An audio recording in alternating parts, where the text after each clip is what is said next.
চুলের মধ্যে 3 বার সূরা ইখলাস আর এই দোয়া পড়ে ফুঁ দিয়ে দেখুন কি হয়।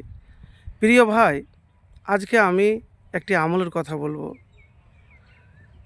যদি আপনাকে কেউ চুল দিয়ে জাদু করে, মানে আপনার চুল নিয়ে তাতে গিরাতে ফুঁ দিয়ে আপনাকে জাদু করেছে, সে জাদু নষ্ট করার আমল বলবো। আর চুল দিয়ে কি কাউকে বশ করা যায়?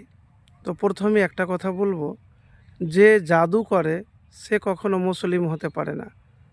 জাদুবিদ্যা শিখা ইসলামে হারাম। নবীজি সাল্লাল্লাহু আলাইহি ওয়াসাল্লাম নিষেধ করেছেন যে কাউকে জাদু করা যাবে না, কাউকে বশ করা যাবে না। তবে আপনি আল্লাহর কাছে দোয়া করতে পারেন, দোয়া আপনি করতে পারেন। তো এতটুকুন আপনাকে বলবো, যদি কেউ আপনাকে জাদু করে দেয় চুল দিয়ে, তো কীভাবে নষ্ট করবেন? তো প্রথমে যে আমল করবে তাকে আপনার মোত্তাকি হতে হবে। মানে মোত্তাকি যদি না হয় তাহলে কিন্তু আমল কবুল হবে না। তো প্রিয় ভাই, কিভাবে আমলটি নিজেই করতে পারবেন বা আপনার পরিবারে কেউ করলে হবে? তো সূরা ইখলাস 3 বার পড়বেন। সূরা ইখলাস পড়ার পরে সূরা নাস 3 বার, সূরা ফালাক 3 বার, মোট 9 বার। আর এই ইসমে আজমটি পড়বেন, ওয়া ইলাহুকুম ইলাহু ওয়াহিদ লা ইলাহা ইল্লা হুয়ার রহমানুর রাহিম।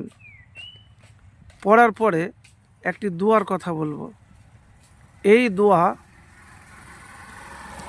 সকালে এবং সন্ধ্যাতে পড়ে, আর এই 3টি সূরা ইসমে আজম আর দুরুদ শরীফ পড়ে সকালে এবং রাত্রে যখন ঘুমাতে যাবেন, হাতের তালুতে, মানে এটা হাতের তালু, 2 হাতের তালুতে ফুঁ দিবেন, মাথাতে এইভাবে বুলিয়ে দিবেন। তো প্রিয় ভাই, এতটুকুন আমল আপনাকে করতে হবে। এবারে দোয়া কীরকম, দোয়াটি কি? তো দোয়া, যে দোয়া নবীজি সাল্লাল্লাহু আলাইহি সাল্লামকে বলেছিলেন জিবরাইল আলাইহিস সালাম। তো আবু সাঈদ খুদরি থেকে বর্ণিত, রাসূলুল্লাহ সাল্লাল্লাহু আলাইহি সাল্লাম একবার কোনো রোগে আক্রান্ত হলেন। তখন জিবরাইল আলাইহিস সালাম নবীজি সাল্লাল্লাহু আলাইহি সাল্লামের কাছে এসে বললেন, ইয়া মুহাম্মদ সাল্লাল্লাহু আলাইহি সাল্লাম, আপনি কি অসুস্থতা বোধ করছেন? তখন নবীজি বললেন, জি হ্যাঁ। তখন জিবরাইল আলাইহিস সালাম তখন এই দোয়াটি পড়লেন, বিসমিল্লাহি আরকিকা মিন কুল্লি সাইন ইউজিকা মিন শাররি কুল্লি নাফসিন আও আইনিন হাসিদিন আল্লাহু ইয়াসফিকা বিসমিল্লাহি আরকিকা। এর অর্থটি আপনাকে বলি, আল্লাহর নামে আপনাকে ফুঁ দিচ্ছি, যেসব জিনিস আপনাকে কষ্ট দেয়, যেসব প্রাণের অনিষ্ট কিংবা হিংসুকের বদনজর থেকে আল্লাহ আপনাকে শিফা দিন। আল্লাহর নামে আপনাকে ফুঁ দিচ্ছি।